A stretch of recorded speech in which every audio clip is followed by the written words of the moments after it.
Welcome, everyone, to this week's All the Way Down episode. This is episode 28. I'm Invictus Knox. This is...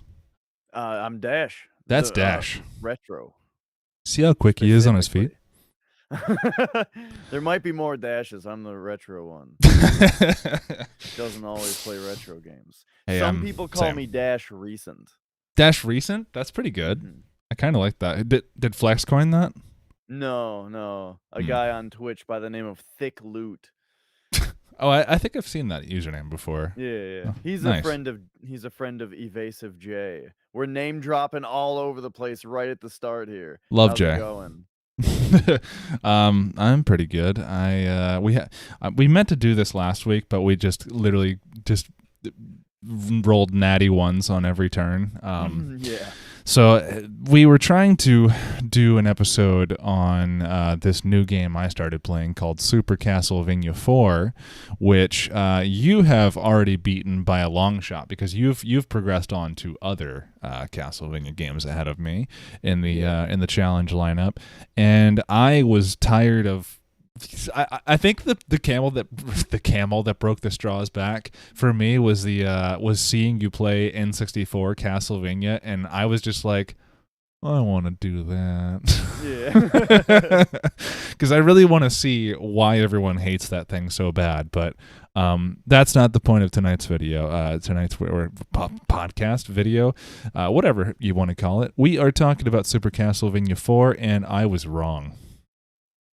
You were wrong about it? I was wrong. Yeah.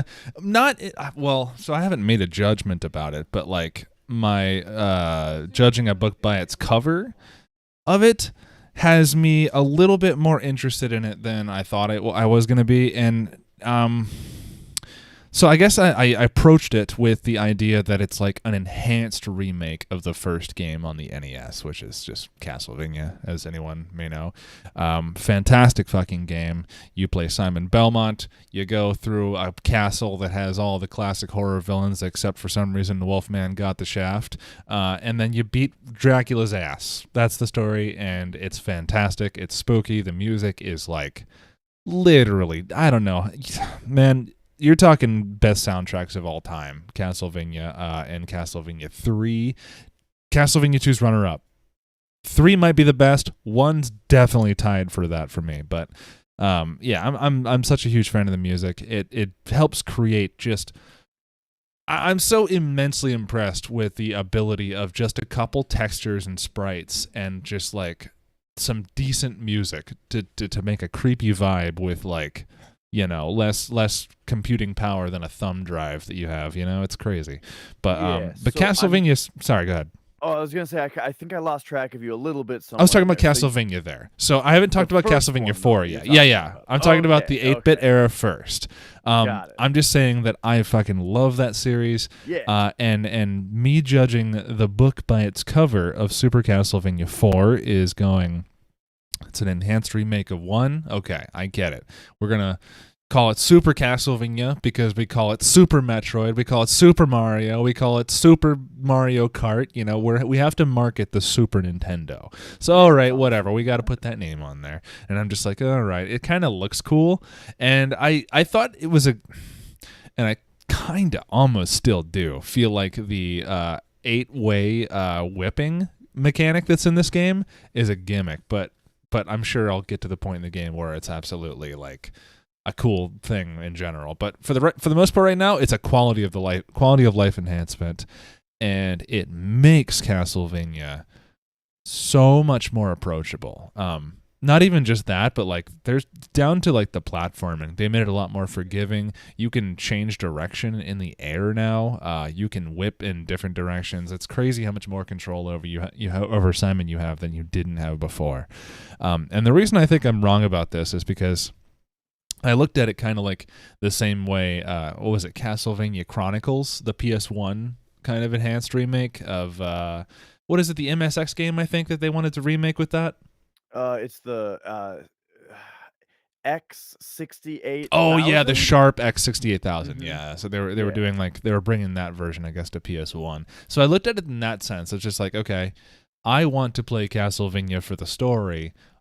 So therefore, I'm going to mainly focus on the story, like focus games, not necessarily the enhanced remakes or whatever. But playing this has made me kind of like come back on it, because I at first I was like, all right, whatever. It's like the 16-bit thing. It looks cool. I like the way it looks. The music doesn't do much for me, to be honest. I don't like it as much as the NES music, but it gets better. It's just the first level's music is kind of bland, in my opinion. Either way, I was wrong, because I keep thinking it's just like this, like it's not even made by the same team. It's kind of like it won't live up to the shoes it has to fill. You know what I mean? And then I played it, and I just go, oh wow, so this is essentially everything I like about Castlevania, except without me pulling out as much hair. Sure. So it's actually playable. It's not easy. It's like I've played it. Surprisingly, my first run was the one that I got the furthest progress in. I got to the point, and I don't want to spoil this part, but I got to a point, and then every time I played after that, I got less and less. Like I kept getting game overs further or earlier and earlier on. I can't speak tonight, but like I was. The difficulty is there, so I'm satisfied, but I'm not like wanting to throw my controller at all. Okay. So it's enjoyable. It's basically everything that I like about Castlevania, but accessible, quote unquote. Yeah. I guess you'd say is the word now for when people complain about not being able to change difficulties in games. Before I jump in, does your shirt just say "I love Satan" on it? No. Wait, really? It No. doesn't? What could it possibly say that's not that? I love Stan. What are you talking about? I've had this shirt for a long time. It's one of my comfy shirts. I love it. Oh, thank you. Yeah, it's this little kid asked me about it when I was in a Sheetz once at like 2 a.m. Oh yeah. I was like, I don't want to have this conversation right now. Ask your parents. Yeah, he was like, do you really love Satan? I was like, oh no. All right, so I played Super Castlevania IV a while ago. Mhm. I'm gonna do my best to remember. But what I like remember from it, the broad strokes are, firstly, I very much agree about the music. I found the music to be like, it's not rocking you.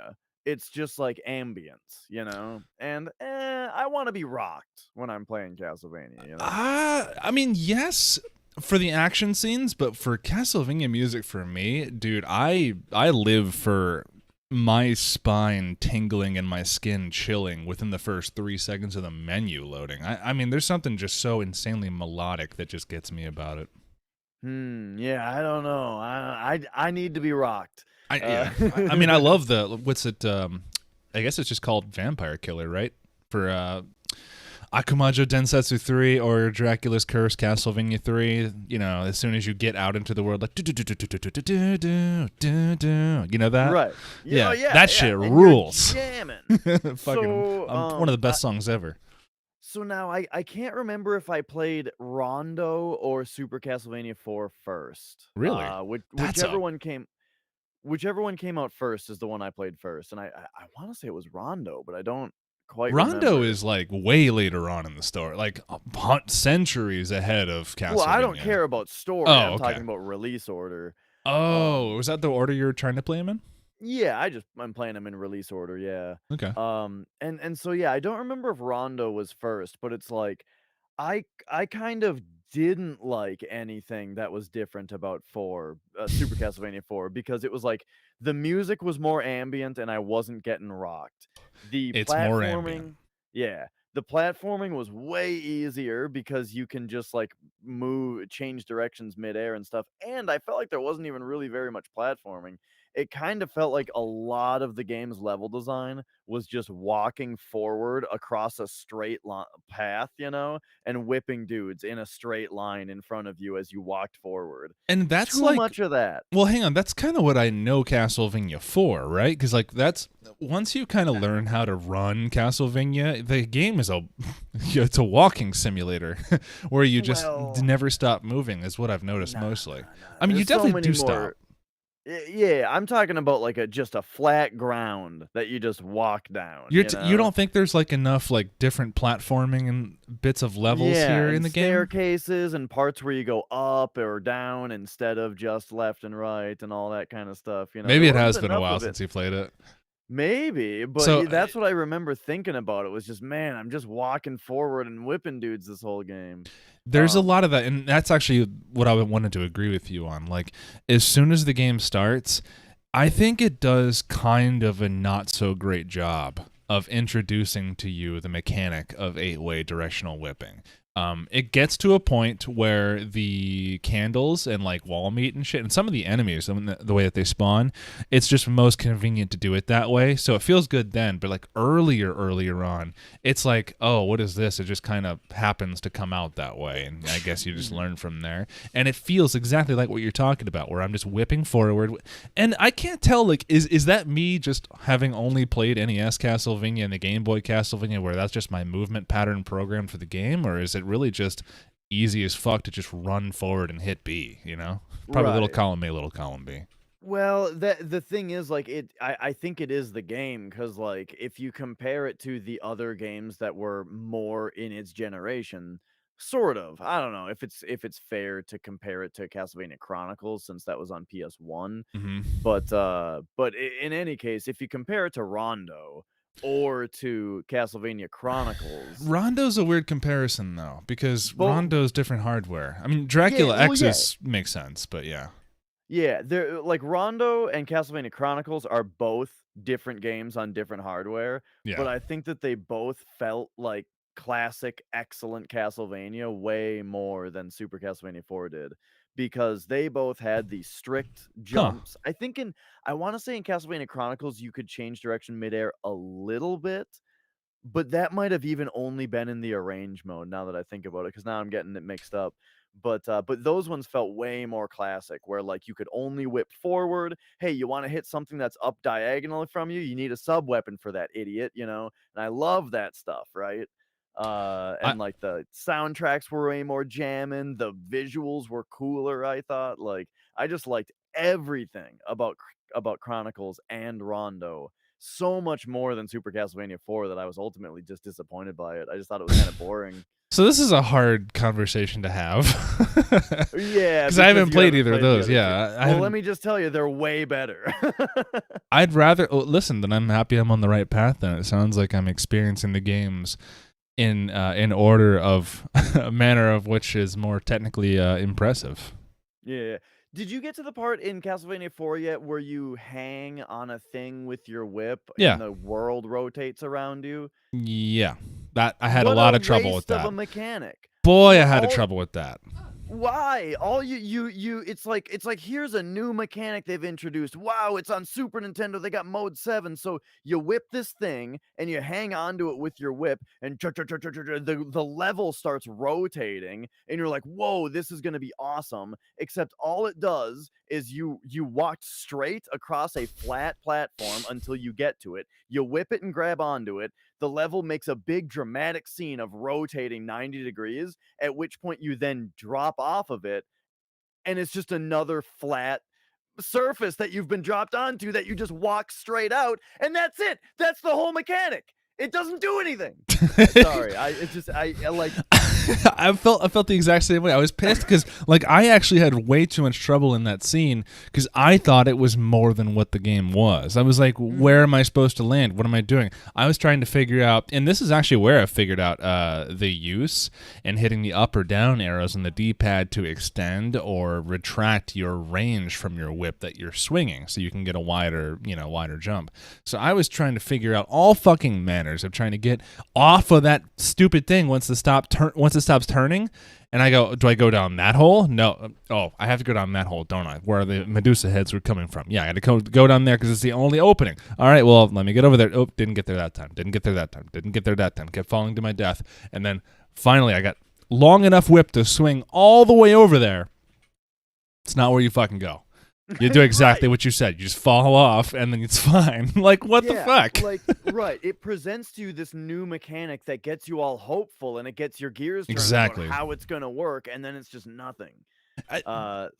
So when did you play this game for the first time? Ever? It was probably a year ago. Okay. My estimate. We've seen things since this game was developed. Maybe they weren't expecting the context of, at the time, people were just made to go, ooh, and then they didn't have the budget to continue out into the next scene or something. I don't know. Right. But if you compare it to other Super Nintendo games, like I think that other Super Nintendo games did cooler things. And if you compare it to other Castlevania games of the time, like, also Bloodlines, right? Bloodlines. I didn't get to try that yet. That's my next one. And Rondo, all better. They all did cooler things with cooler mechanics. Would you say Bloodlines is probably the next step up in terms of level of coolness, I guess? Yeah, like Nice. of those other three, Rondo, Chronicles, and Bloodlines, I think Bloodlines was my next least favorite. Yeah, but yeah, I liked it quite a bit. I've heard that Bloodlines is challenging but very good. I've heard it's a lot of people's favorite. But I think the thing that deters me the most from it is the fact that it's on Sega, so I have an immediate prejudice against. I love Sega. I'm a very big Sega person. Like I'm a Sega Genesis person through and through compared to a Super Nintendo. But that's the one console like that they didn't make Sega Castlevania games, So I have my prejudice. So it's like, okay, it's been on Nintendo hardware this entire time. What's it going to be like on Sega? My next and more important like apprehension about the game is the characters. You play Quincy Morris, who actually I found this out by reading Bram Stoker's Dracula finally.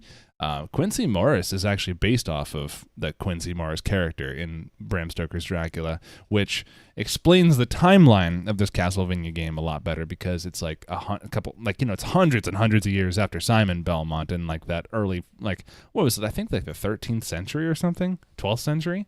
And then later on, you're actually in the 17th or 16th century, England and France. So it makes sense that you're in that timeline because Bram Stoker's Dracula took place in that timeline too. So it's kind of a cool way to connect these, like, not even retcon, because it's based off of these older depictions of Dracula. Castlevania is, so it's cool to see it like connect and then have them give you like historical literate pieces in the game to learn. Yeah. So if I can say something nice about Castlevania IV though, you mentioned that you haven't played through the whole thing yet? No, I haven't beaten it. It's my goal. I haven't had a whole lot of time to play with it, but I have gotten to the point where you are at the front gates, you kill everyone, you go past that, then you go through like a swampy land, then you go find yourself at the foothills of a cavern, and the cavern is underneath the beginning of the castle, and then you go through up and through there past the caverns, and I got to the point where you kind of get right up to the courtyard of the castle, and then it kind of ticked in my head like, oh my god, I've been playing the prequel to the NES game. Yeah. And it fucking blew my mind. Spoiler alert for this, 28-year-old game. But like, you get there and the music changes to the familiar NES theme almost. Kind of, not the same theme, but it gives you the same intro ghouls in 16-bit.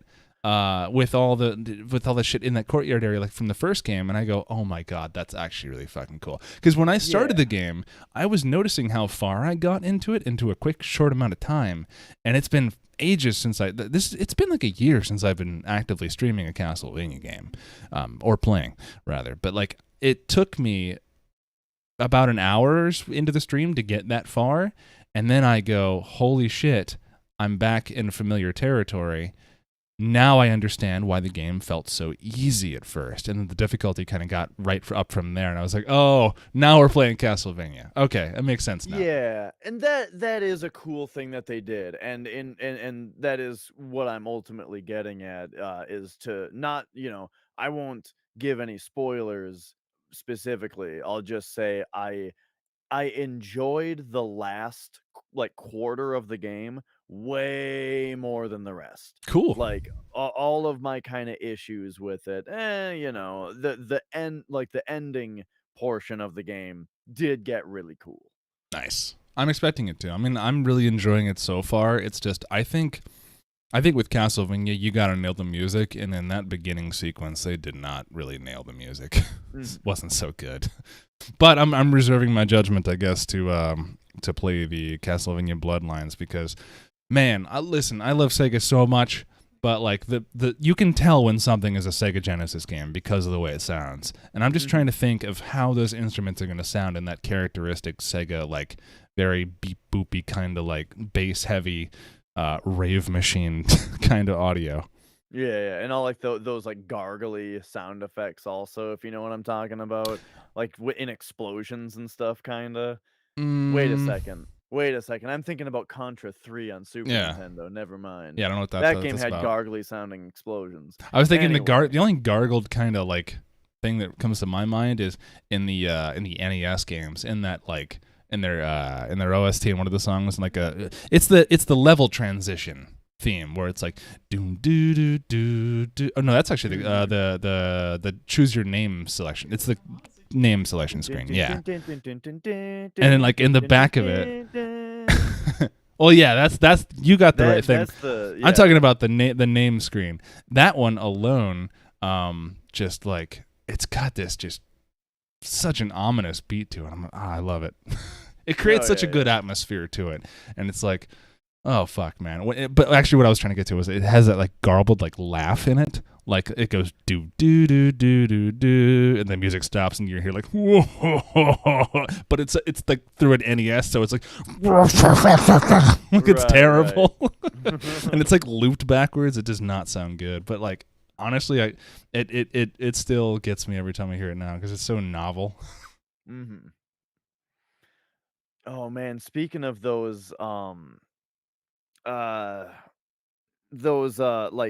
types of sound effects and stuff. I've been watching.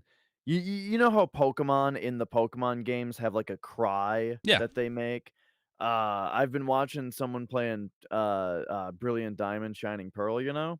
And they're trying to get this Rayquaza. Is that the real name of it? By the way, Rayquaza is the legendary Pokemon of Emerald. Okay, yeah, dude, the cry of this thing sounds like it sounds like a cartoon belch. Wait, like what? Someone makes like a brah, kind of like have you heard like that cartoony low belch sound?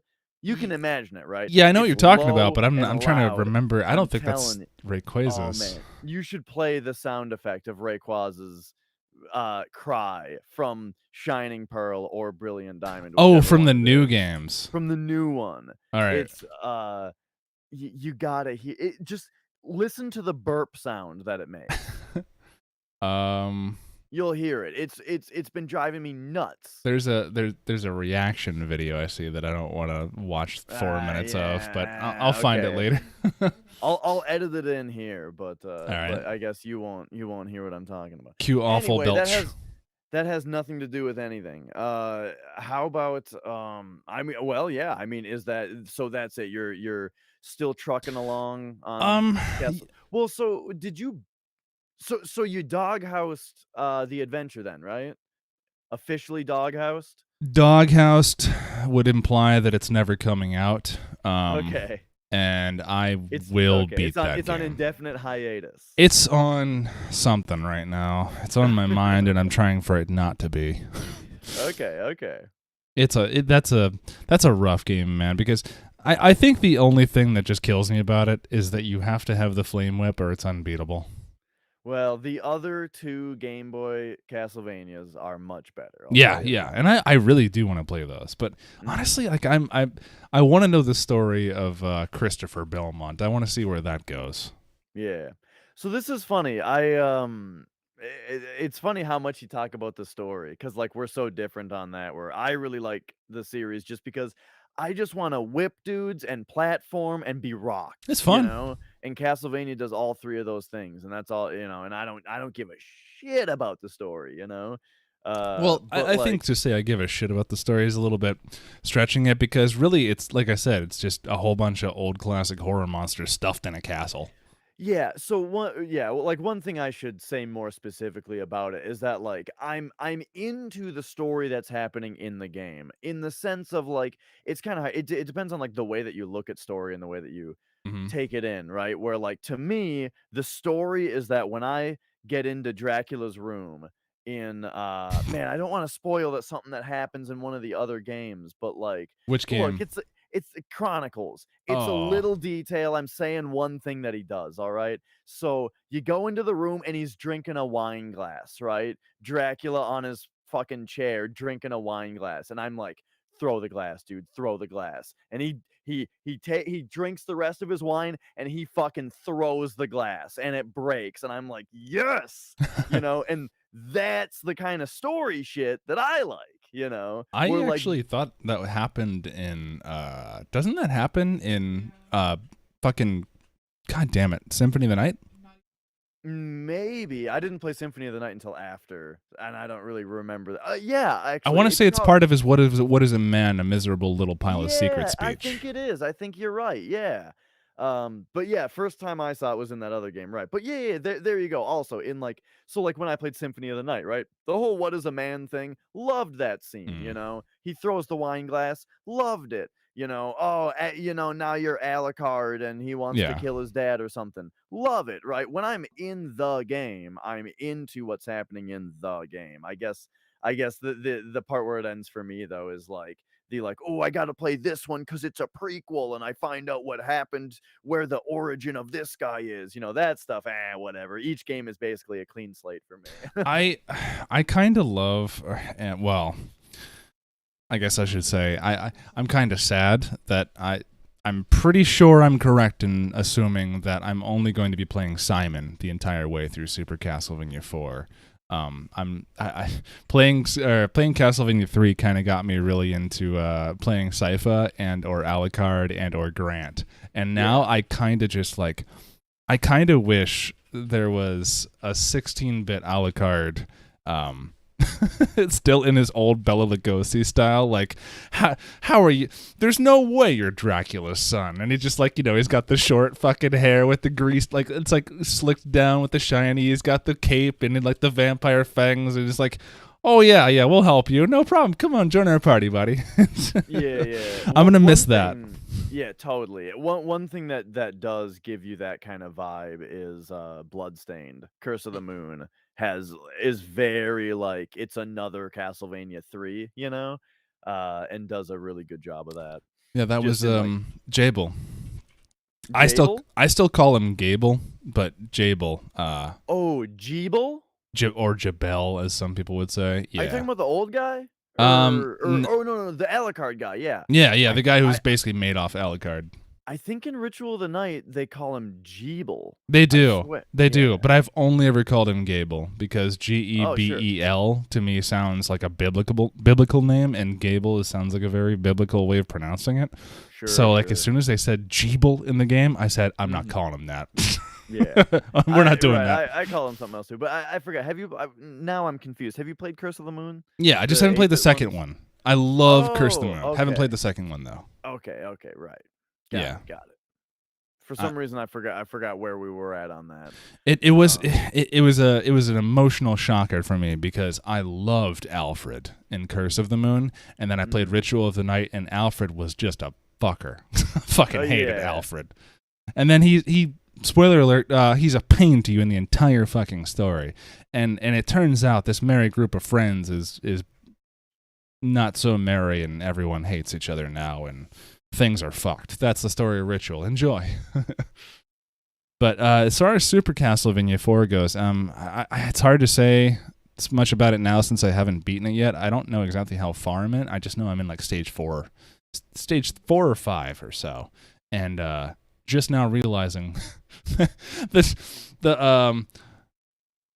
the encompassing time and action that it takes that in the first NES game is summed up by do do do do do do do do do do do, and he's just walking up to a fucking gate and it opens and he's got his whip and he's just angry like that's I'm experiencing that part of the game right now in beautiful 16-bit graphics with they're never gonna look better than this.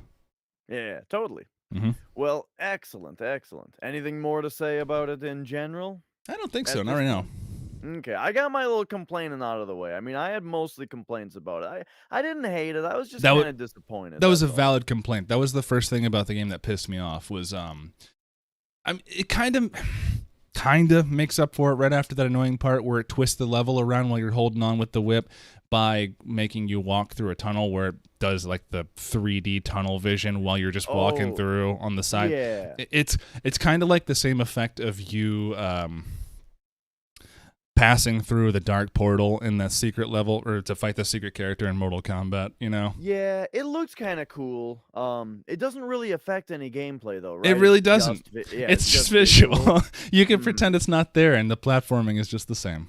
Yeah. But I will say a little bit earlier on into that, like, I'd say like stage 1, area 3 or so, there's I was surprised at how like it was the most Metroid feeling the series has ever felt to me at that point. I was climbing up platforms like I would say 3-4 stories up and in different directions, and in some instances there were only platforms at different heights visible on the screen and different choices and directions to go, and I was like, there was one place that was just fucking something I'd never seen in a Castlevania game, which was like six candles right there, 3x3 in 2 rows, like just waiting for behind a door. And I was like, whoa, this very much looks like Metroid 2 to me right now, except to have a whip. It was cool. And I was like, oh shit, this is the first time I feel like that's the Metroidvania word kind of makes sense as a crossover in this Castlevania series, because I don't think you've told me this before in a previous episode, but I think I tried to ask you for a comparison between Metroid and then Super Metroid, or not Super Metroid, but Metroid 2 Return of Samus, and then Castlevania and then Super Castlevania. I feel like this is the first time it really feels like someone from the Metroid team is working on this game. That is one of the funny things about the Metroidvania term in general, is that Castlevania was so late to actually being that genre.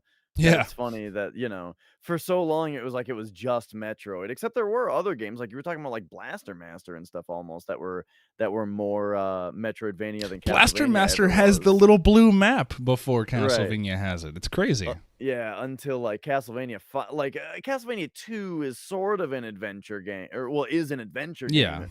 But it isn't even really a Metroidvania. You know, it's not an adventure. Castlevania the Adventure. That's not an adventure game at all. It's just shit.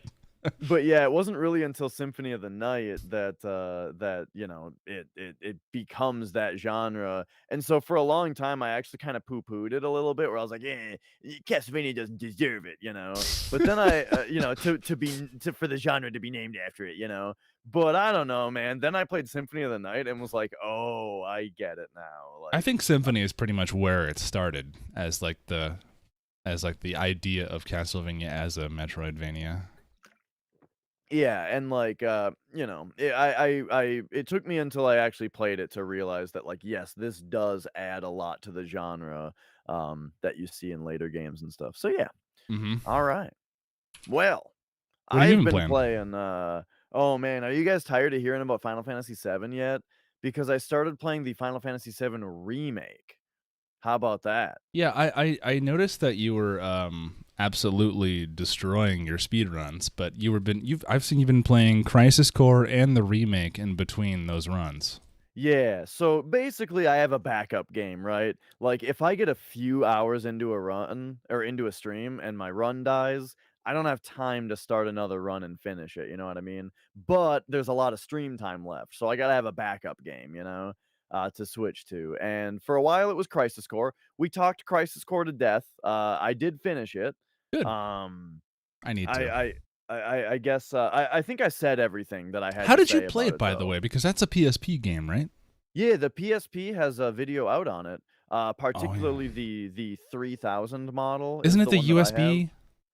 It's not USB, it's like the headphone jack has another little port next to it, and they made component cables, YPBPR cables that just plug into the headphone jack and that Yeah. little thing, and boom, you got just component video out of a PSP. It's Sick. awesome. I need to do. Yeah. I need to see if mine actually has that. Is it like a little yellow port next to that audio port on the left Uh, side? it's right next to the headphone jack. But the yellow port is the AC adapter port if you have a 1000 model. It's kind of confusing. I don't remember if I think the 1000 model has a different cable that you need, but I it think they do might have still different do it. cables. Yeah. Yeah. If you explain it here for a second, because I'm gonna run and grab mine from my shelf. Yeah, so I've got a 3000 model, which has just a cable that has component out.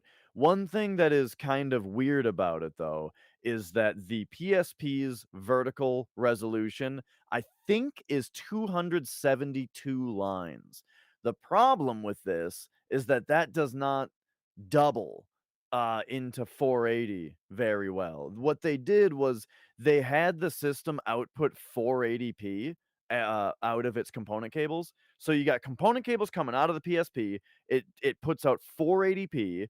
However, the 272 resolution of the PSP it would overscan if you doubled it, because 272 is too much. Yeah. And so what you get is a small PSP screen with black bars around it in 480p. Now that's fine though. The thing about it is it's fine. Yeah, it's not using your whole TV, but use it for a minute. You won't even see the black bars Which after a model minute. has the black bars when the output? Well, they all do Oh, because they all put do. out because they put out 480p, but only 272 of those lines are actually used. Instead of 280 or damn it, 40. 240. Yeah. Yeah. Math. I have I was thinking about the power port, the DC in port. I have the same. Yeah. It's actually I don't know where it says on it should say on here the model. I think the label's off here, but yeah, it's got like that little actually say it. that little headphone port there. Yeah. Oh, You the can't yellow port is the yeah. AC adapter port. Well, yeah, but So- the headphone port right next to that port right there, I guess, is what the cable I'd need, and they're Is different this the cables. one where you pull a thing and like you pull like a lever and the UMD thing like pops open, almost like an old VCR Yep. thing? Oh no, you have to yank it open yourself? This one I think was supposed to come open, but it's just old. No, that looks like the kind that you're just supposed to pull Actually, wait, open. yeah, no, that's the So that well, that would be why, because that was the W LAN switch, not a release. Yeah, you just pull Okay, this one open. I've got one more question for you. Does Yeah. the home button say home or is it a PlayStation symbol? Good question. Oh, it actually just says home. All right, so that is a 2000 model. Then. Okay. So So yeah, there you go. So 2000. What's the difference between this and the 3000? Well, the 3000 for one, the home button has a PlayStation symbol instead. Well, fuck, I'm missing out. Jesus. I honestly don't really know what all the actual differences are. I just know that that's how you can tell the difference. And I know for sure that the 3000 model has very easy component out thing. The 2000 might also though. I just don't. I Yeah. don't totally remember. Well, Anyway, I know I want that cable because this thing's screwed up because it has super glue on the screen. You can actually see it yeah. right there. Well, yeah, right there. You can see all that mess on the screen. Yeah, so one thing I can tell you that's excellent is that for you tech nerds, the component out from the PSP looks very, very good through a RetroTink 5X. If you happen to have a RetroTink 5X, plug it in, and then use you know how there's the different H sampling modes? There's one that's specific for 480p from like GameCube and stuff that looks particularly good, and that looks very good for PSP. One thing I wish though, Mike Chi, is that you know how the Game Boy interface has its own like special treatment on the RetroTink 5X? It does? You know, where there's like a mode that's specifically for Game Boy interface that Ooh. makes it like extra big and super nice. Do that for PSP. Just you know, I you don't I I I re I That's all I have to Yeah. say about that. Just do it. Just do it. It'll what'll that take, like 2 hours? It'll only Uh, take him 40 hours of research and 80 more hours to figure out why he's getting shimmering on horizontal scroll. It's fine. Let's just bully yeah. him real quick. It's fine. But yeah, it looks fantastic in the tank already, but it would be pretty cool if there was like a special mode that recognized the PSP output. But yeah, so that's Crisis Core. Anyway, so because I finished that, oh, and yeah, ending thoughts are the same thoughts I had before. The battle system is really fun. You should play it on hard mode because it makes the battles very fun and the materia system pretty cool. The slot machine, however, is the dumbest mechanic of any game ever, but it somehow doesn't ruin the game. Isn't it just And then, RNG with extra steps? yeah, and then also Genesis and Angeal are terrible characters, and they kind of make Sephiroth terrible also. And yeah, a lot of things about the story are annoying, but some of them are pretty cool too. There you go. That's Crisis Core. What's your PB in Final Fantasy VII so far? Today I got a new one. Fuck, really? Yeah, 7 hours, 8 minutes, 15 seconds Jesus was Christ. my time today. Yeah, and guess what? My internet's been dropping. So I got this fancy new ISP that I've been on, and it's for the most part it's great, right? We're on fiber now, so we have a symmetrical connection, so we have a gig down and a gig up, It's It's important. awesome. However, every day at 4:42 p.m. on the dot, my Twitch connection severs for like 20 seconds, Only and then Twitch? it comes back. Yeah, I had pings going to Google one day, and the pings were fine. But not Twitch. But yeah, not Twitch. And Check your even DNS. That's probably what it is. maybe well, I mean, why would that stop a connection in the middle? I don't know. Like, It just felt right to say check your DNS. Nah. See, so DNS would be you're talking to a network guy here. So DNS. Yeah, I'm not would actually a be network like, guy yet. it basically when you first connect to a website, you type in a host name, which is letters and shit, and that's what's like for a human to remember. Your computer takes that, and it you have a DNS IP address. You have like, this is your DNS. It's this IP address. Your computer or whatever program you're using, whatever, it takes those letters that you typed in, and it sends it to the DNS IP address saying, what the fuck is this? And the DNS has, a whole bunch of it's got its whole table of host names and the IP addresses that those resolve to, and it sends back the IP address, and then your computer or whatever goes okay, and it takes your original thing and it sends it to that IP address instead. But from that point on, that DNS entry is solid, right? And So so do you think doesn't you're have just to. losing your connection to it? Could be your specific connection to the Twitch server that you have OBS connect to. Yeah, I don't. So I used to have a bunch of frame drop issues until I started having OBS just automatically choose a server for me. I do that You too. know? Yeah, I used to have it on like Chicago, right? Because I'm in Minnesota. Chicago's really close, but I was getting frame drops. So I switched it to just the Twitch server auto option. Never had a problem since then, It's always been great. Except when I switched ISPs, now I've got this issue. I don't really. That's so So bizarre. Yeah. yeah. So, like, I'm still in the middle of investigating where exactly the issue is. We still technically have the Comcast connection, like, we still have this month for Comcast. So, tomorrow I think I'm actually going to hook that router back up and do a stream through Comcast again, just to make sure it is only this ISP. Did you can call the ISP, just be like, hey, why does my I did, connection to yeah. the okay, yeah. Yep. And one thing, that's another nice thing to say about this ISP, even though they're giving me issues, this new one, is that it's Yeah, a much don't name drop them until they fix it. well, it's a much smaller company. I don't think that they're available in everywhere. And the thing is, if you have to call Comcast with an issue, you're fucking it's a nightmare. Like, you're on hold forever just so that a robot can tell you to reset your router Yep. and to call back, Yep. right? And then you're on hold forever just so that someone can read you a script, you know? and then you're on hold for yada yada. It's a nightmare. But yeah, I called this ISP and immediately was speaking to a human that was like, "What are you trying to do and what's your issue?" Right? And I was like, "This is what I'm doing. Here's my issue." And they're like, "Oh, okay. We're going to look at the logs on your thing. Don't see any issues. I'm going to send this to the higher level guys," right? And I'm like, "Yeah, you do that." And then like and then like 20 minutes later, I got a phone call from the higher level guys, and they're like, "All right, let's get to the bottom of this," you know? And then, they did all their shit, couldn't find an issue, and I'm like, "Yeah, I can't just reproduce the issue anytime. It's always during this time of day." Right? So, here's the plan. I'm going to do this, and I'm going to call you guys back with this info. And they're like, "Yeah, we're going to do this," right? And then so we've been talking, right? And it's like we're actually getting shit done, sort of. It feels like there's progress being made. It feels like someone cares about my issue and wants to solve it, which is more than I could ever say about Oh yeah. a giant company like Comcast. But hey, what I can say positively about Comcast though is that their shit usually works. Yeah, that's what I was going to say. Actually, I have Verizon Fios where I'm at. A lot of people don't know what that is. On the East Coast, they're essentially as far as I understand, at least in the Central East Coast, they're the fiber optic internet provider.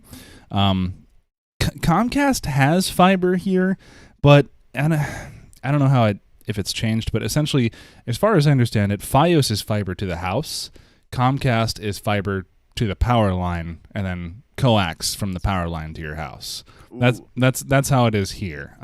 Gotcha. And hey, that's actually pretty damn okay because coax can transmit a fuck ton of data actually, and fiber, you're taking coax from your panel anyway. At some point, it's just there's more coax on the Comcast line, so it was okay service. But my issue was that Comcast went down like once a fucking day for me.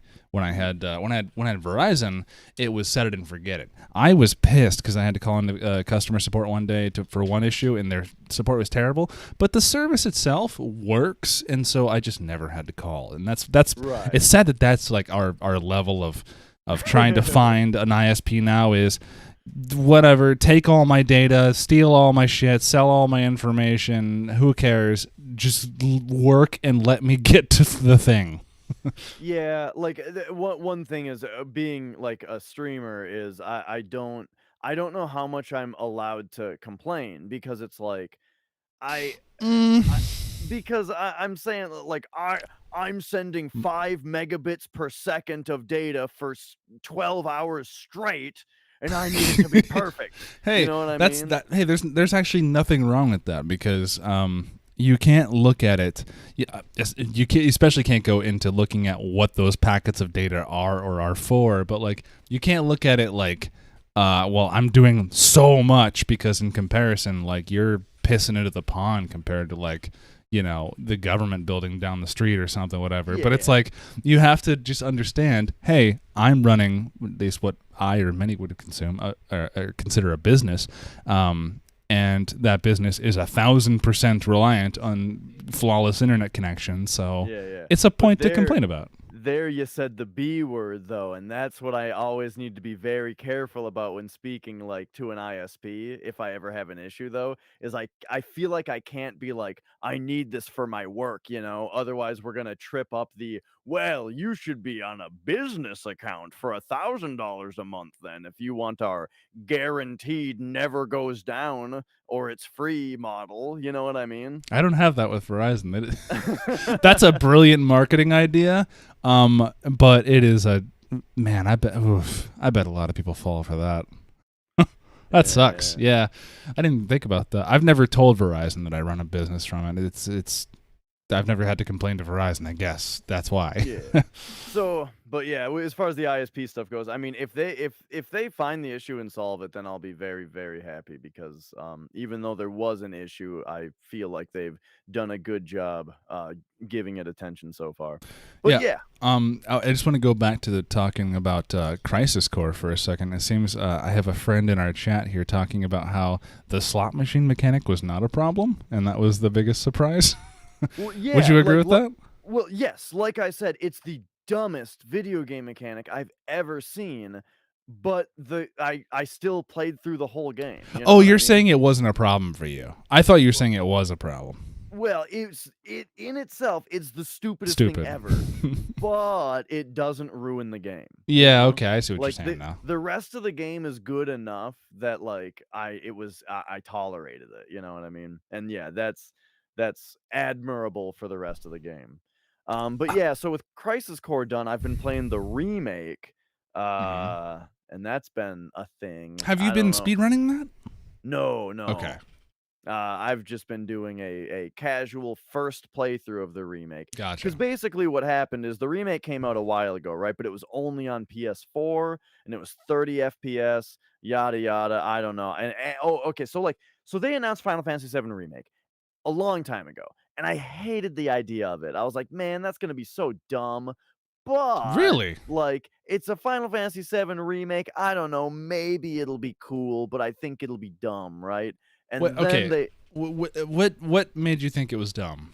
because it's not the same Square that made Final Fantasy VII, you know? The Okay. last Final Fantasy, the game that they had made was 13 at this point, you And know? even more to that point, it started off in the hands of CyberConnect 2, not even SquareSoft or Square. Yeah, and right, and that ended up getting scrapped It's or got scrapped, something. yeah. Which I felt Yeah. so bad for because I want CyberConnect 2 to do well because Mhm. I was a big fan of the Dot Hack games, the original Dot Hack, Infection, Outbreak, Mutation, that kind of thing. Loved those games. Wanted them to succeed. But when I heard who it was making the Final Fantasy VII remake, and I remembered that repetitive ass Dot Hack gameplay, I went, "Oh no, Yeah, this yeah. isn't gonna be good." Or not. It's not gonna be good. It's just in no way was I expecting that to meet everyone's expectations. Like I'm honestly really surprised. Sony went for the money on this one because I think Final Fantasy VII Remake at a point in its development pretty much almost reached Half-Life 3 status in terms of hype for it. And I knew the instant that I bought my PlayStation 3 to play this game that I was going to be disappointed no matter what because like there's so much hype behind this game and all the hype and pushed for it to even get made was made based off of a tech demo. Yeah, one thing that people might not remember is that people were hyping up the idea of a Final Fantasy VII remake years and years before it was actually announced. Yeah. People wanted it forever. And then yeah, for a PS3 tech demo, they like recreated the intro scene of Final Fantasy VII, not saying that they were remaking the game. It was just a PS3 tech demo, and Mm-hmm. people like lost their shit about the idea of a remake, you know? Can we And just then, talk about that for a second though? Because well, there's no way. I'm sorry to run over that, but there's no way that they didn't know what they were doing though. They had to know right. that when people saw this, they were gonna lose their fucking minds. Because Yeah. that is such an iconic game. That is such an iconic like set of songs. That is such a scene to put in like a thing in a venue during an event where people announce video games. Yeah. Like, come on. Like, there's Sure. no way they didn't know what they were doing. I think the people who made that tech demo knew that there was a lot of money to be made. Yeah, sure. So then they announced Final Fantasy VII Remake, and at first I'm like, yeah, sounds awesome. And then I saw like 2 seconds of gameplay from it and was like, hang on, that looks like Kingdom Hearts. I don't know about this. Oh, really? And then, oh, the guy that directed Kingdom Hearts is directing it. Fuck, you know? So I was starting to lose some interest in it because of that. And then I found out, oh, it's going to be episodic. And that's what like cut off excitement for me completely, right? That was the deciding factor of I guess I'm not going to play it now is because it's going to be episodic. Not into it. Uh so I didn't get it when it came out, you know? And then it came out, it was on PS4, you know, and I did watch some people playing it and wasn't I didn't like what I saw, really. Really? Yeah, like the stuff Man. that really like what I saw basically here's what I saw, right? I didn't watch a ton of it. I saw two things from it. Let's start out with the positive. I saw the Airbuster fight and I was like, "Holy shit, that actually looks really fun." Like, even though even though I thought it looked Kingdom Heartsy Is this the before first boss fight? in the trailers, not the first, but Like it's where you early. there's like that machine. You're fighting the soldiers, but then there's that machine boss with you throw grenades at essentially. Machine boss that you throw. In the What? first run with Avalanche, you know? Oh, Guard Scorpion. Yeah. So not that. Not that. Okay. Airbuster is the second dude that you fight, and it's Hmm. after you fight him that the bridge blows up and Cloud falls into the church, and then Oh, you meet okay. Aeris, right? Yeah. That part. So anyway, so I saw the Airbuster fight, and I was like, "Whoa, this combat actually looks pretty cool. The way that like you switch between the different characters, and you're giving them each commands, and like it's an action game, but then you pause the action to issue a command. Oh, okay, all that. Wow, that surprisingly that looks pretty cool." But the negative thing was that then I saw someone running around Midgar, and it was like Midgar was like bright and sunny, and the music was like la la la la la, and like everybody had like nice hair and nice clothes and stuff, and I was like, this Okay, doesn't well, look hang like on. this doesn't Where look in like Midgar? slummy, shitty Midgar. This is the slums. Oh, you're in the slums, is what you're saying. Yeah, Oh. yeah, and I'm like, this doesn't have the vibe I thought it would that Midgar should have, right? And that was it. That was my whole experience with it, and I was just like, not gonna play it, right? Maybe I'll get it when it comes out on PC, is what I was thinking, because like also the PS4 version looked like it didn't run very well. Oh man, and that's another thing. So like as soon as they came out with this game, then the PS5 came out, and then they were like, "Ooh, enhanced version of Final Fantasy Remake," and I was just like, "Jesus Christ!" Yeah. So we'll get to that. When Right? when am I going to get to play this game? When are they going to stop releasing? Originally, my thought was I'll get it when it comes to PC, right? But then like 2 years passed. We haven't heard about a PC version yet, except apparently in a leak recently. Apparently. But anyway, so we haven't really heard officially about a PC release yet, but they have released the PS5 version. And the PS5 version is 60 FPS and looks really nice. And I have a PS5, so I was like, fine. I've been speed running Final Fantasy VII. I just played through Crisis Core. You know what? Fuck it. I'm getting the game on PS5. I'm going to play it, right? And that's where we're at. That's the Dash Retro life story about Final Fantasy VII Remake up to this point, and I've been playing it. Hats off to you for getting a PS5. I'm still... Dude, I had to get one for Demon Souls. True. Dude, oh my god. Do you remember the door thing and the coins with Demon Souls? I got it. We're going to tangent for a second here. Demon Souls Remake was a launch game for PS5, and I'm like a giant Demon Souls fan, so I was losing my fucking shit not being able to play the remake because it looked really good, and like it looked so faithful to the original, where it was like, holy shit, this game is exactly like the original, but with new graphics. It looks amazing, right? And but I was like, I can wait, right? I can wait. But then there was this door where like there was this illusionary wall in the game that wasn't in the original game. In fact, the original Demon Souls doesn't even have illusionary wall. Well, in World 4 it does. Anyway, there's this illusionary wall that was not in the original game, and it led to a door that was not in the original game. And it's like, how do you open the door? How do you open the door, Knox? How are we gonna get this door open?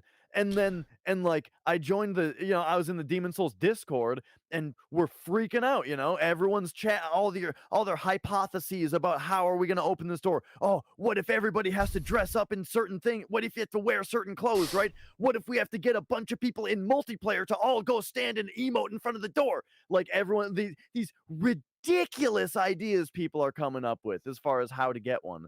And then someone found this coin item that you can only find in the Fractured world, which was the mirror mode that they added to the remake. In the remake, they added a mirror mode, and if you were in the mirror mode and your world tendency was a certain level, there were these hidden coins, and someone found one of them, and then it was like this crazy of like, where are the we gotta find the coins. Okay, so while all this is happening, I'm like staying up until 3 a.m. every night, watching streams of people looking for these coins, talking about it in the Discord about how it works. I've got a spreadsheet going about like where each coin has been found, who found it, a link to the Twitch clip of when they found it, you know.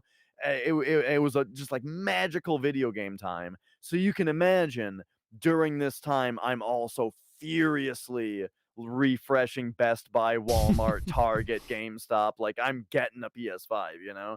You And at bought a one point, PS5 for a remake. Let's just I point this did. out. I did. Has But anyone ever bought a console for a remake? it's Demon Souls though. Mm. But no, I know what you're saying. I believe your enthusiasm. I feel like there's some real magic to that series, and I've just yet to find it. Yeah. Now, someone could here's the thing though. Here's what I will fully admit is that that entire story that I just told you is textbook FOMO. You know what I'm Oh saying? yeah, absolutely. Fear of missing out big time. Everybody who had a PS5 was hunting for those coins. And so badly, I wanted to be in that fucking Demon Souls remake world, looking at every corner, looking at in every nook and cranny, looking for those coins. I wanted to fucking live in that world and find those coins, you know?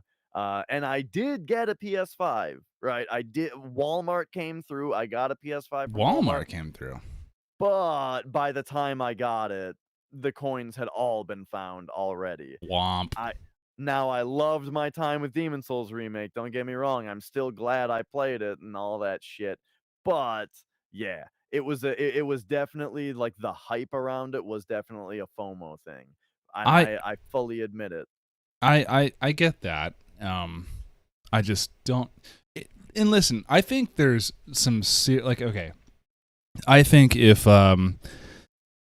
when I was going from the Xbox to Xbox 360 generation, which I didn't do, I skipped that step. I only got in at that. I skipped so many games of that generation. I'm only in at the very end of the PS3. But if they had said, "Hey, we're remaking fucking what's again?" I was into Halo 2, so it was super heavy at that time. If we're gonna remake Halo 2 on the Xbox 360, if they just told me it's going to be everything visually you expected from Halo 2 but couldn't get because of the hardware, I can see myself maybe buying it, but only because I would want a competitive edge in multiplayer of better frame rates and stuff like that. I don't think a remake alone on a game would get me to buy it, but seeing them add in content that wasn't there before and now is just this mystery thing, I guess I can concede that that would be pretty exciting. Oh, dude, and I forgot about another aspect of the story. So before people even knew about the coins during the time, oh my god, I'm remembering more to the story. Okay, so before anybody even knew about the coins, and it was full speculation, how do you open this door? People were finding out how to get out of bounds in the game, you know? Ooh, People think love that. That's one of my favorite hobbies. Go ahead. so there's this weird thing where like when you load into the game, it like I think it has to do with the really fast PS5 loading times where like it loads certain things before others. And so when you first load in, you can walk into certain objects that haven't like fully loaded yet. And then when their collision loads in, it pops your character up. So it makes you like jump up? Yeah. And Oh, that's cool. so people were using that to like up warp and get out of bounds. After like, you know, hours of trying, someone Distortion on Twitch, he's a popular Souls player, I think. He got to the area that's behind the door. But Oh shit. but he didn't get in there. Well, yeah, he It wouldn't was see like anything load. He would just be like physically behind that object, right? it was back there. Like it was loaded. You could see it. And so Tight. and so he got up onto a rooftop, right? And he's running around the rooftops trying to get over to where's behind the door. He gets there. What's behind the door is this balcony, right? And but he can't get to it, right? Because it's like too far away, you know, from where he is. But on the balcony, there's an item floating there. There's an item that you can pick up that is floating there and you can see it, right? And it's like, holy shit, what's the item? You know what I mean? Now we know that we're trying to get back there Yeah. to get this item. At some point, he does actually manage to get over onto the balcony by doing some other shit, but Okay, he's can you like actually help me a little bit with the imagery yeah, here? So there's this door that they've added into this game into some map somewhere, and yeah. this person. Okay, where is the door? This person's The on a door is in balcony. an alleyway. Okay. So, like, you're walking through a tight alleyway, and at the end of the alleyway, if you strike the wall dissipates, and it's just more alley, and there's just a door in front of you. There's a Mm. couple steps going up to it. There are some objects around that are like from the other worlds in the game, which was part of the speculation of how to get in there. It's like there's like a pickaxe leaning against the wall and like a bag, and people were like, "That's the stuff from World 2." And then there's also like a pot, and people were like, "That's the pot from World 3," you know? And like, so everyone's freaking out about like, what does it mean, you know? But it's just a door, walls on both sides of you, tall wall that has the door on it, you know, you can't see anything else, right?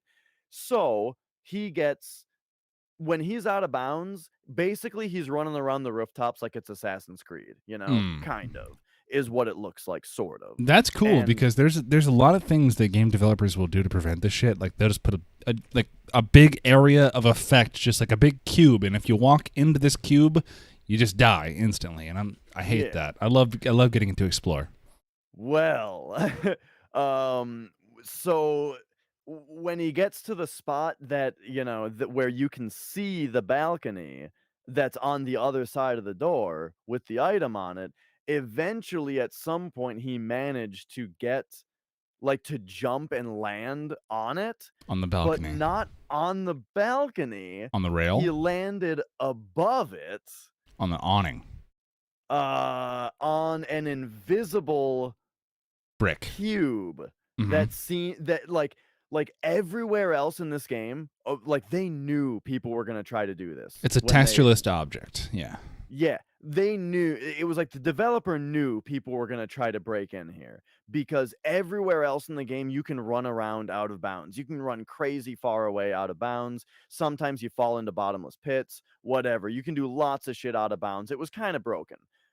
But this particular thing, they seem to have built a whole cube around it of collision that he was running around on top of the balcony like you know, Yeah. just floating 20 feet above it, not able to get into it. You So might notice that I've zoomed into this conversation a whole lot because this is like one of my favorite pastimes, and I still don't know why in video games. I just oh love sure, out of bounds exploration, like just even getting out there. Like it's like, ooh, I'm not supposed to be here. yeah. So there was there's one more aspect of it that I don't He's fully on this. remember. He's above the balcony here on an invisible cube, and he's hitting it from all four sides to show collision. That's where you're at. Well, you can really only hit it from the top You'd because, you fall. know, yeah, you'd Yeah. fall when you reach the end. But so that was the idea though, was like, okay, so the it's a balcony. So there's a dropped down area that is below it, you know? And generally people are getting out of bounds by upwarping. So now the question is like, okay, what if we get down there and then upwarp on the side of the balcony into the cube, right? And I don't remember exactly what the reason is that it didn't work. There was some weird thing where, like, if you go down there, it does just kill you, you know, like you would expect, like you fell, you know, oh, you're dead, you fell. But there was one spot that, like, it didn't kill you, but if you tried to do the upwarp from this spot that didn't kill you, it like bugged the game out where it gave you the weird like death cam, like where the camera angle, Yeah. You yeah, like the died. camera angle changes, but it didn't actually kill him. It just like changed the camera angle to the death camera angle without killing him, but it also made the warp not work, you know, for some reason also. So it was just this like series of like they're just trolling him. Yeah, Well, so it you can seems look like. at it from the perspective of this upwarping mechanic you're talking about. You said you do this by going into an area before it fully loads its objects. So once it loads Yeah. it shoots you up. Well, if you're going into an area that you're trying to upwarp, quote unquote, into, and there's nothing to, there's no object there to push you up. How are you? It's not getting you in, is it? Well, yeah, a lot of what people used were like the decorations on the walls. There were a lot of columns, like pillars, and it was like basically right away the walls loaded, right? But all of the pillars that were part of the decoration you could walk into, Oh, those were what didn't load collision yet. so it's just And a then big boost. yeah. So yeah, that's like what it was. But anyway, so basically the whole out of bounds exploration was not happening because like every step of the way there kept being like exciting progress, like, oh my god, he's gonna do it. But then like things kept getting in the way and not working. Um, but then someone figures out the first coin. So then it's like, okay, all right. There's another mechanic to the game that you got to understand. So someone finds this coin, and you might be asking, how does a coin open a door? Well, it doesn't. But there is a character in Demon Souls that you can trade items to. Ah, She wants sparkly, shiny objects. And the way that you trade with the who crow doesn't? the way that you trade with the crow is you drop a coin on or sorry, you drop the item on the ground, and the crow, if they like it, they'll say like happy, right? And if they don't like it, they'll say something else like fuck you, whatever it is. And then you have to leave and come back. And when you come back, the item that they traded it for will be sitting there instead. Does that make sense? Yes. So someone was like, okay, the ceramic coin, the ceramic coin. Sorry, that's the coin that was hidden, right? They're called Huh. ceramic coins.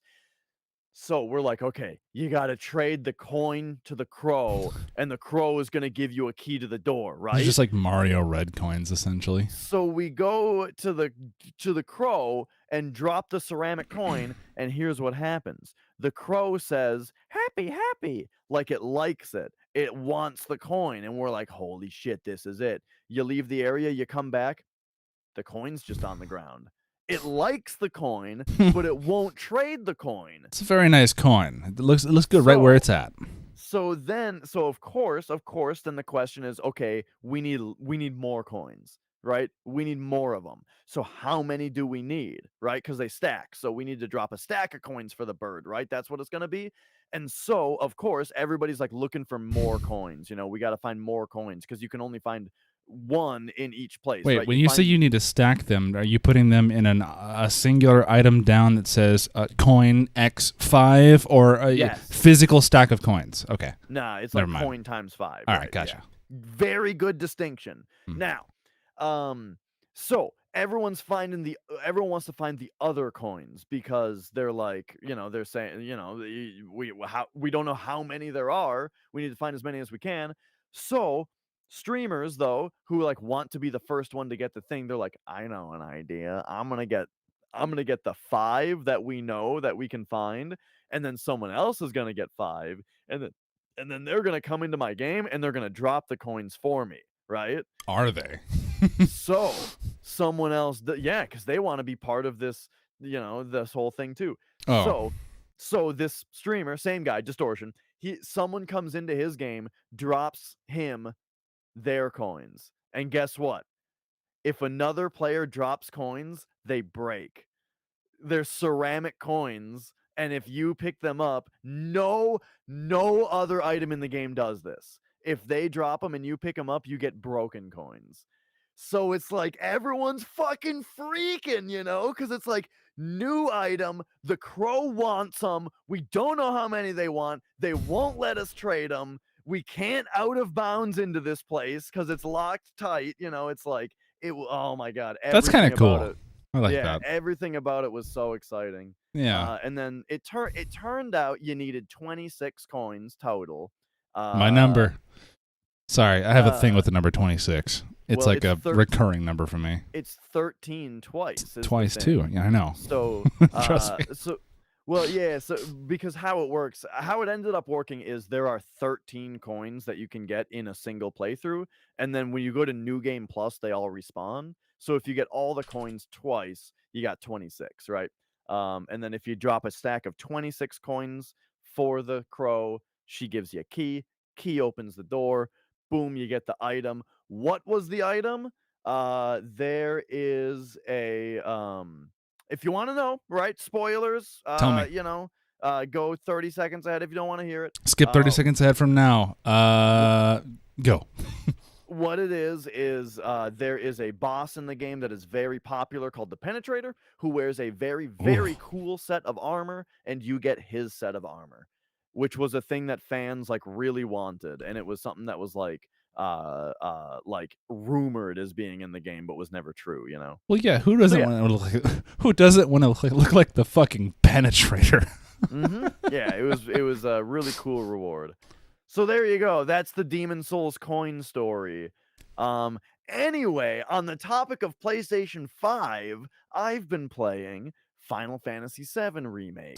All right. Hang on. Just real quick, 'cause I want to go back to this point I said earlier. You bought a PS5 for a remake. What is the next? That's okay. That's okay. What's the next game that you went for PS5? Returnal. True. Okay. That's right. You were big on Returnal for a second, and then I was just like, okay, we're not going from remake to remake, are we? Oh, yeah. No, I've played 2 other games. I played Returnal. It was fucking awesome. I need to try that, yeah. Once I get a PS5. And then I played Ratchet and Clank Rift Apart, which I was very much less excited about. It was okay. I like the new character for that, though. I get that it's like a... it injects excitement into the series that the series hasn't had in a long time. I think it's cool. Yeah, sure. The gameplay, though, it was very Ratchet and jank. I don't know. I wasn't into it. But then now we're on remake again. It's the 4th game. All right. I've got so you started playing Final Fantasy VII Remake, yeah? Yeah. First thing, good God, this game looks good. Like, holy It had shit. to. There was no way it could pass by without looking good. Remember Advent Children? Yeah. As far as I remember, this looks like you're just playing Advent Children. That's what I was, and that's kind of like, so I followed we have very different perspectives from games, and I really appreciate it sometimes, because I have followed this game since the CyberConnect 2 days, and is why I bought a PS3. I said that earlier. I have yet to even come close to putting down money for this game that I have drooled over for decades. And actually, I think it looks really fucking good. I'm excited to play it, but I don't want to yet. Because A, I'm not sure when it's going to be done being made for new consoles, but B, I really like that it is the exact art style as Advent Children. Like you said, I saw Advent Children, and as soon as I saw what was scrapped and then what was remade, that's the first thing I thought was, this is Advent Children, the game. 1,000%. It looks absolutely incredible. It's crazy. And like seeing, just like walking down the slums, and you look up and the plate is above you, you look over, there's like the core of the plate, and you look over there though, and you can kind of see the sky, it's like, oh man. There was a really beautiful moment that I remember sharing with everyone in the crowd at E3, digitally, of course. I wasn't there, but I was watching as Jesse got revealed from the crew of Avalanche. The first time Jesse got like a true face reveal, everyone just went nuts. Like, oh my god, she's so fucking beautiful. Like, holy shit. Like, and everyone's like, yeah, I always fucking knew. But like that moment of like seeing the just like the humanization of what was just like 5-minute throwaway characters ultimately in the grand scheme of things in that game was like one of the coolest things ever. And it was like it was very movie-fying, if that's a word. It's not a word. But like, yeah, it made it cinematic.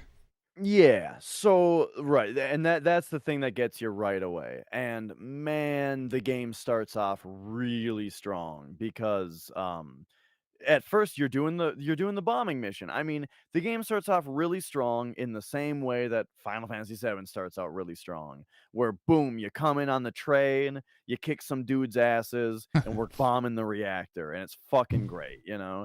The music's really good, you're fighting dudes, all that. One thing I'll say about the start of this game is it's kind of overwhelming, Really? like as far as how much you do. So you're fighting a guy, right? Okay, it's time to fight. Here's the deal. You have two ways that you can attack off the bat. You can either mash square, which is good for like comboing a single enemy, or you can hold square, which does like kind of AoE, that's good for multiple enemies. Okay. While you're doing that, though, you gain ATB. When you get ATB, you can use spells, abilities, or items. Three like menus full of things that you can do with your ATB, you know? Items are self-explanatory. Spells, depends on your materia and stuff. And abilities is stuff that's like braver. Braver is not a limit break anymore. It's just an ability that you can use that does a bunch of damage when you have comboed a little bit. They don't have limit breaks Um, anymore? there are limit breaks, Oh, but Braver is not one of them. It's just a normal ability. But weird. then you also have these other abilities, like Focus Thrust or something like that. And then there's also this mechanic where the enemies can stagger, right? And so it's like, okay, Hmm. so you want to hit them, but then when you pressure them, then you want to use like a certain ability that staggers them more. Now they're staggered. Now you want to use your abilities that do big damage because they're staggered, right? How long do you stick with the braver move, by the way? Well, hang on a second. Okay, I'm making a point here. good. So you've got your attacks. You've got two different modes of attack that fills ATB: items, abilities, or spells, which all do the work with these mechanics. But then there's another mechanic of limit breaks, where then also there's limit breaks. So when that bar fills up, you can do that. And then also there's this other mechanic called Punisher mode, where you can switch to a whole nother mode of fighting where Cloud like moves really slowly and his attacks do more damage, I think. And if you block enemies, you can parry them and stuff. And then this is again on top of the multiple types of attacks, the ATB for item spells and abilities, the limit breaks. Like and this is all available to you in the first battle, Like just immediately you've got so much shit that you can do that I found it to be kind of Hmm. overwhelming. But like you kind of get it, but then right away it's like, okay, now Barrett's in the party too. So while you're doing all this stuff, pay attention to what Barrett's doing because you got to give him commands also. Would you like to play as Barrett? Okay, now you can also play as Barrett. And get it's just as complicated. He shoots dudes. He's got another like special unique attack that he can do, kind of like the Punisher mode, but it's a different thing. He's got his Can you describe Punisher mode? What is this? You move really slow and then you just can do massive damage? What's going on? Yeah, like the combo that you do is longer and seems to do more damage. And if you block enemies, I think you parry them. And then Why is it called Punisher mode? Because you're because you're I parrying instead of I blocking? don't know. The regular mode is called operator mode. Oh, weird. Yeah, I'm not sure what the reason is. Square Enix likes to name things, I Yeah. found out. But yeah, so but then yeah, then you're Barrett. He's got all his shit that's like also more stuff. Um kind of overwhelming. One thing that I would say, now this is classic Dash here, all right? I would have liked it more if they introduced these mechanics more one at a time to make them easier to digest. I would have also liked it if I could fucking play on hard mode right away, because I can What? only play on normal mode. You don't unlock hard mode until you beat the game. Oh, I And hate that. yes, And I never play hard mode, but I hate that you have to do that. here's why. I'm going to tell you exactly why you should be able to play it on hard mode right away. First of all, when you present me with a relatively complex battle system, but I don't have to engage with the mechanics to win, I'm not gonna learn the mechanics. Yeah, You know what I mean? every time. Why not just mash A or B? You know? Exactly. You can hack and slash a lot and you'll do fine on normal. You don't have to get good at the mechanics Okay. because the game does not kill you if you don't get good at the mechanics. Now, the other problem that creates, it cascades into another problem of how a game generally feels when you're under these effects. What happens is there's a boss fight, right? And I'm just kind of mashing and I'm using abilities here and there. I don't really know how all the mechanics work yet. I'm playing super suboptimally. And as a result, I'm doing kind of shitty, you know? I'm getting hit a lot. I can't really see what the boss is doing because it's so flashy. And I'm not really seeing the moves that he's telegraphing all that well. I don't get it yet, you know? But I'm not dead because the game's not hard enough. So instead, I have this constant feeling of I'm doing shitty until, oh, I guess I won anyway. On to the next thing, on to the next thing. So the entire experience of that boss battle was it felt kind of shitty until I won. Yeah. As opposed to you get your ass kicked. Shit. I got to look at my character. I got to look at my abilities. Try again. I do a little better this time. I figure out this mechanic. Oh, he kills me again, though, with this other thing. Okay, now I got to account for that. Change your strategy. Adapt. Now, in order to beat this boss, I got to be kicking his ass. I got to get to the point where I'm dodging his moves. I'm switching to the other characters when I need to. I'm using the abilities when I need to use them. I'm timing things out. Kicking ass. Now I beat him. Awesome, that was a great experience. That's the difference. So you have to beat the game in order to play the game, is what you're saying? It's what it feels like right now, kind of. That's kind of shitty. I wonder if there's a cheat code that allow you to access it early. Yeah, I don't know, but this is greater than just Final Fantasy VII Remake. This is a thing with all games for me. This is why difficulty is so important in games, is to prevent that issue. Yes, I totally agree there. My thing with difficulty for me though is in a lot of the games that I have always been a habitual normal player only. I will never make a game harder, because my philosophy is I don't want to make a game harder than it needs to be as long as I can enjoy the base elements.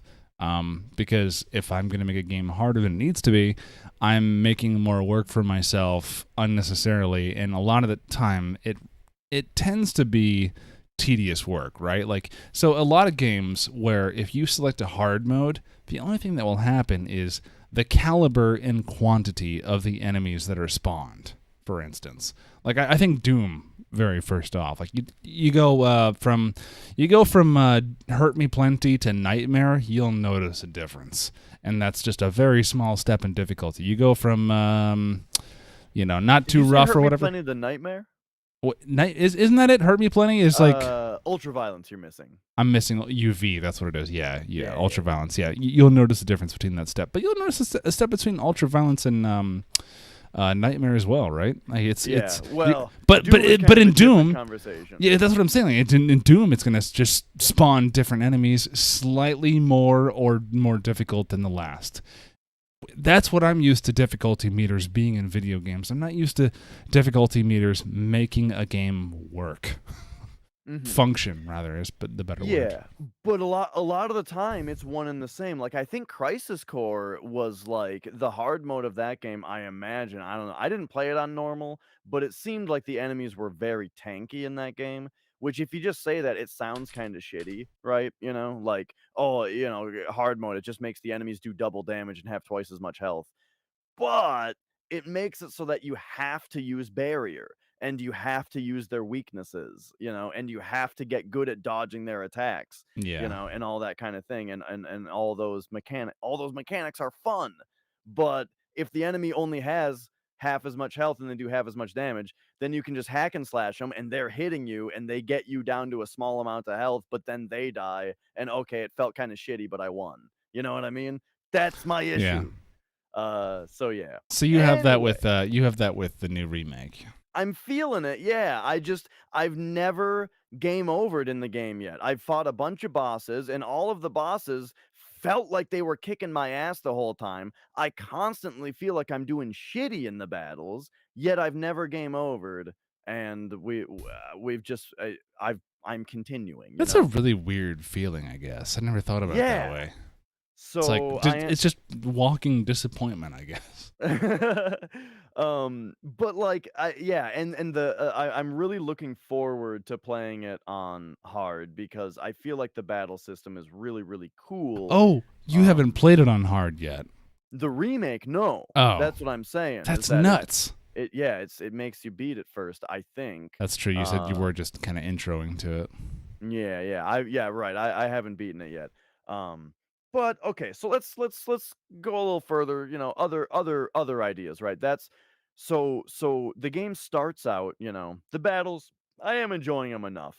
And like, man, seeing the reactor in these graphics is like the coolest shit I ever. actually haven't seen that yet, so I It's assume it's going to be cool. it's super, super cool. And then the thing that, like, I can't say enough good things about, really, is I think that they really nailed the main cast, especially Cloud. The voice and, I'm playing in English, and the voice of Cloud is perfect. Not just, like, the sound of him, but, like, the guy. His delivery of the lines, is, like, super spot on, and the way that they've written the character of Cloud, I think is super spot on. It's just it's a pleasure. As well as like his model, like how he looks and stuff. Like I think they fucking nailed it. Yeah, he Uh looks absolutely fantastic. yeah. His voice, I haven't heard enough to where I can recall in my head enough, but I do think that's going to be a weird role to fill because I think Cloud, he has, and specifically talking about the OG game here, he has like different arcs of his personality, but generally he's kind of the same, not quiet guy, but says what he needs to. He's like he's the protagonist who isn't, right, because the whole crew is the protagonist of Yeah. Avalanche. It's like he doesn't make himself front and center. He doesn't. I mean, there are obviously scenes where he's like, the drama queen, like, oh, my head hurts, Yeah, some yeah, shit yeah. like that. But like, he's not actually like this big, brave, like muscular hero, right? He's like, you got to nail that voice, and it sounds like if you like him, I'm sure I'll like him.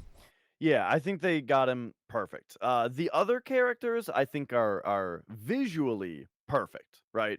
Visually, with the models and But all that, audibly, they nailed everybody, Every moment that Tifa's on screen, you're just like getting lost in her big pretty eyes, her It's great. big, pretty Uh eyes.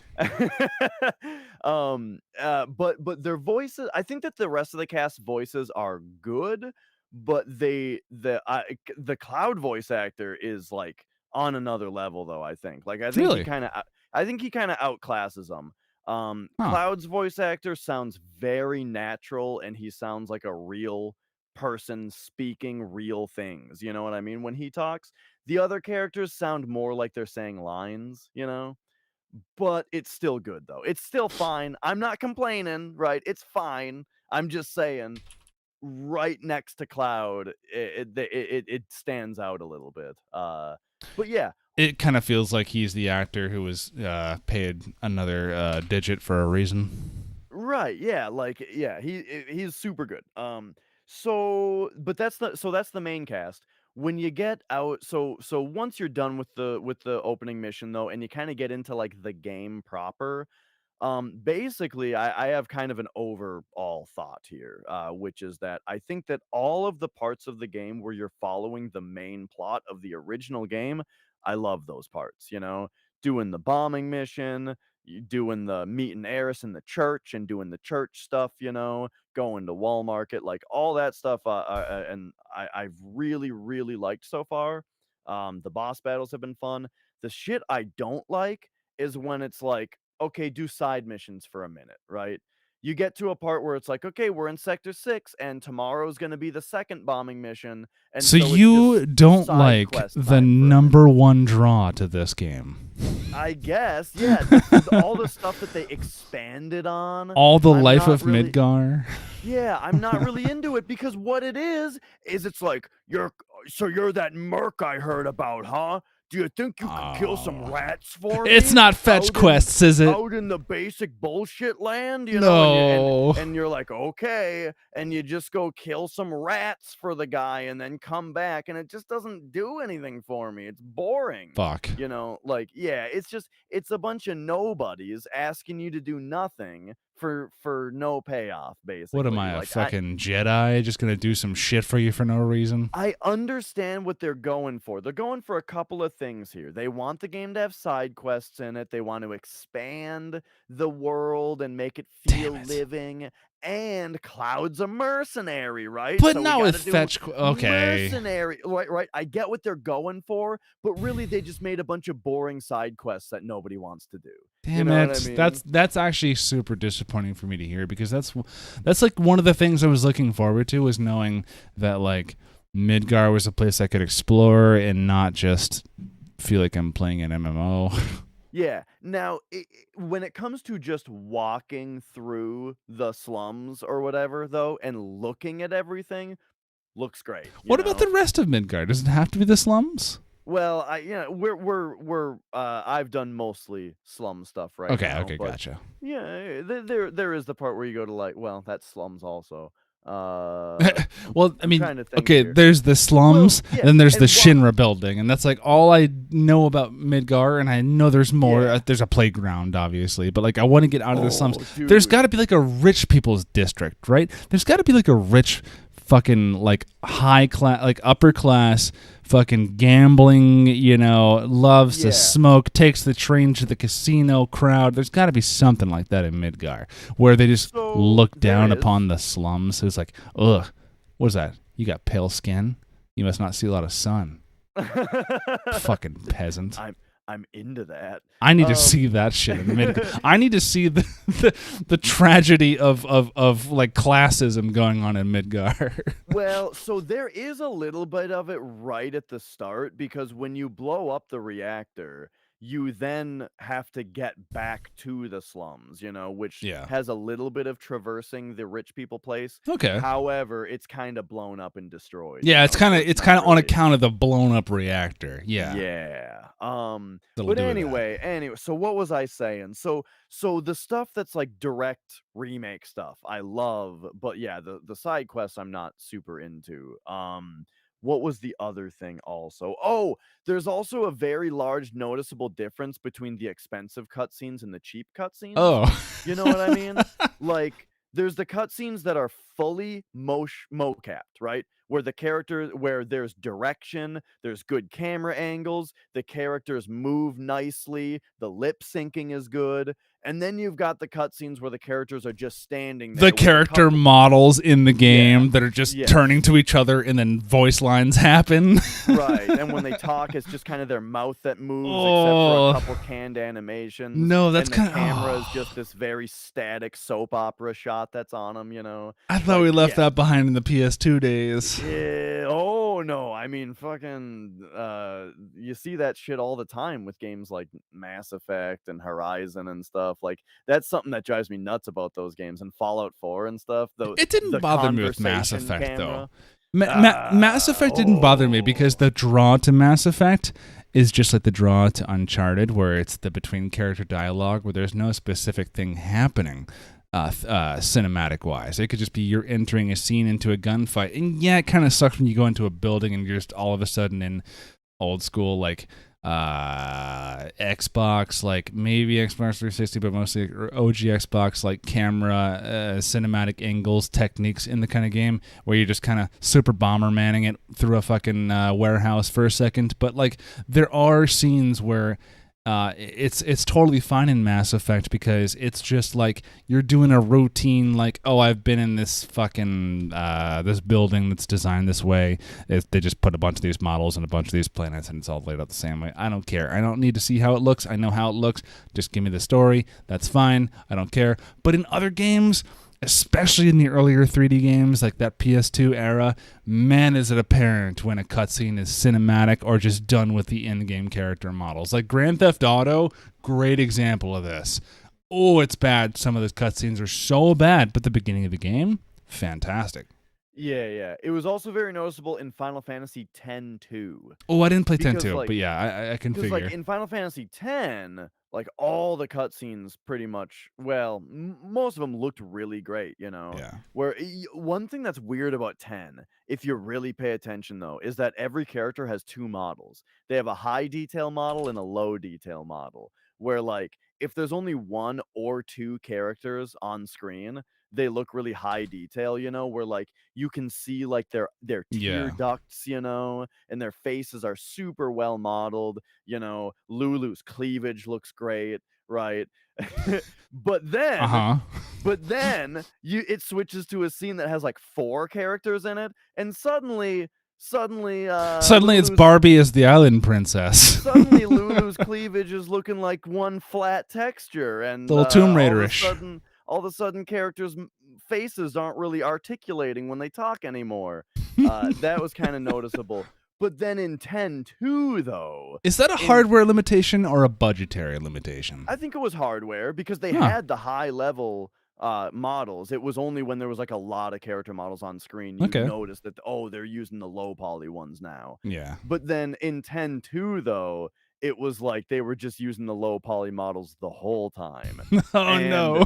And like the characters' mouths didn't even move. They just appeared open and appeared closed. You know what I mean? And Like that. the oh no, what are those called? They're like the little origami things you'd fold with your hands. It was like a four-sided. Cookie catchers? Is that what you called them?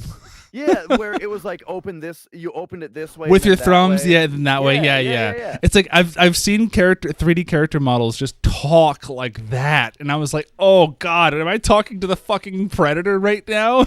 We call them cootie catchers. What did you guys didn't call them that? No, it was just like a fortune teller. It was like a fortune teller origami thing. Because like what you would do is like, you know, you'd have questions on the outside, but on the inside you'd have answers. So like, okay, name a color: blue, B. Yeah. Yeah, totally, yeah. Exactly. All right. Anyway, where the hell was I? Basically, 10-2 and terrible 3D character models when they're talking. Well, back to the remake. So overall, I am enjoying it. I like it, which is pretty surprising. You know, I'm a asshole who doesn't like anything, and I kind of like it. You have discerning tastes. There's definitely some things about it I haven't liked, though, and I've aired a couple of those grievances so far. The last thing that I will complain about okay, let me give you a perfect example of what I don't like about the side quests and how it affected the dress up sequence, right? So I just got through Dress up? the world famous dress up sequence. In Yeah, the from remake. Final Fantasy 7 VII. remake. Okay, yeah. Wait, in the Honeybee Inn? Is that what we're talking about? Well, that's involved. The Honeybee Inn is involved, right? But Okay. yes, Wall Market, Honeybee Inn, the dress shop, the gym where you do the squats, you know, Love squats. all that stuff, right? So I just did that part of the game, and here's what I thought was very weird about it. Excuse me. In Final Fantasy VII, what happens is you're looking for Tifa. You hear Tifa's in Don Corneo's mansion. So you go to Don Corneo's mansion, and they say, hey, only chicks allowed in. And Cloud's like, damn. And Aerith says, why don't we dress you up like a girl? Classic. And then you embark on a series of side quests that involves getting a dress and getting a good wig and optionally getting other things that make you more girly that might trick Don Corneo into choosing Cloud over the other two girls. Which at this point, I think we should specify in the original game, You just go to the buildings and get the No, things, right? Yes, this is the original that I'm talking Oh, about. okay. I right thought you were now. talking about the remake.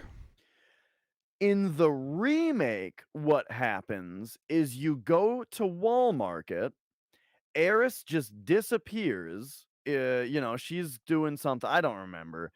And you just do a bunch of boring side quests for people for no reason. Oh. Whereas just like, oh, do this, and it's even the same side quests in the first game. The materia shop owner wants you to go to the inn and get the thing out of the vending machine. Oh. You got to go to the shop and get the pharmacy coupon, right? It's all the same quests. You go do squats, but it's not for a dress. It's for no reason. Then when you're done doing all that, you go find Eris at Honeybee Inn, and she's like, "Hi, Cloud. Look at this cool dress I got. By the way, we're gonna dress you up." And Cloud's like, Oh. "What do you mean we're gonna dress me up?" And they're like, "Okay, here we go." And then you go into Honeybee Inn and you do a fucking song and dance number Whoa, where really? Cloud is on stage dancing like he's practiced these moves, and it's completely out of place for the character. Oh. And then they sit him down in a chair on stage before a live audience. Excuse me, I just inhaled some saliva because I'm getting fired up. This is spoilers for me, by the way. I didn't know any of this. They put Cloud on a chair on stage in front of a live audience and make him over right then and there, and then he's dressed up like a girl. And it's like, it just doesn't make any sense. My suspension of disbelief was completely broken by this part because Yeah. it's just so out of character for You know what it Cloud. seems like what it is actually? It seems like what they tried to do is where I've noticed a lot of like Japanese games will have scenes that just have no problem breaking character, breaking mood, breaking setting, just to have an outright like musical or something happen, just to be like cartoonish in the way that like Japanese anime tends to be cartoonish, like in that kind of sense. It just tends to be like ridiculous, and the crowd is aware of the ridiculousness, but it's just part of the experience, and you expect that that's not part of the actual thought process of the character and yada yada. It's just like a fun introductory thing.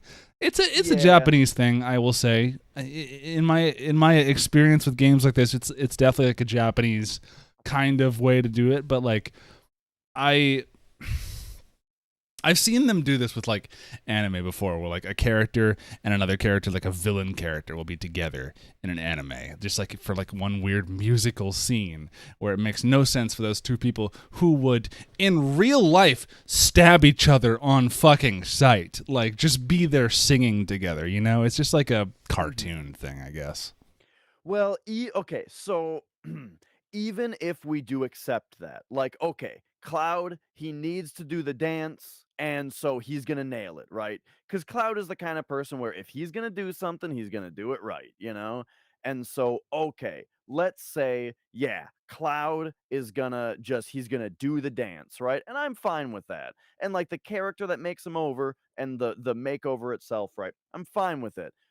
It's just that it's on stage. The makeover part is on stage. I didn't get okay. Anyway. The other thing about it though, the thing that really bugged me is just the fact that the side quests had nothing to do with it, I think maybe I heard that I think something that somebody said in chat did seem to imply that like how well you do at the side quests affects how good of a dress you get. Really? That's kind of cool. But it's not apparent to the player. It wouldn't be, because you wouldn't see all the dresses as a choice, right? You would just like be like, oh, well, I guess in this screenshot it's more extravagant dress or something. Go to this other guy that's completely unrelated to anything that you've done yet, and he just makes you over. Why does it depend on whether or not you got the right thing in the vending machine for the fucking material shop owner? Yeah, exactly. There's no connection there, and I'm kind of with you on that initial criticism. It's like, why change the story? What was the point? Why does it have to be such that like, oh, Eris is off doing something, and we don't know what she's doing when we obviously know what she's doing. Yeah, like all of the side quests that are there can still be there, and the Yeah. makeover scene can still be there, right? I'm just saying that it was so much better in the original game when it was, we get there, where's Tifa? Corneo's mansion? It was a Okay, how do plan. we get into Corneo's mansion? I got to be a chick. All right, boom, time to do some side quests to solve this problem. You know, And that was like it's the so greatest much thing. better. That was the greatest thing about the like developing, like, okay, so not like the in your face plot of what was actually going on, but it was just as you were playing it, you're just going, oh yeah, objective, gotta be a chick, gotta be in Don Corneo's mansion. This is what you do. Get a dress, absolutely. It's all you gotta do, of course. Do these things, get a dress, you're good, dude. Those guards won't know a fucking thing. And of course they didn't. It's this whole cartoonish, like, there's so many levels of humor to this one scene that seem like they're being erased, unfortunately.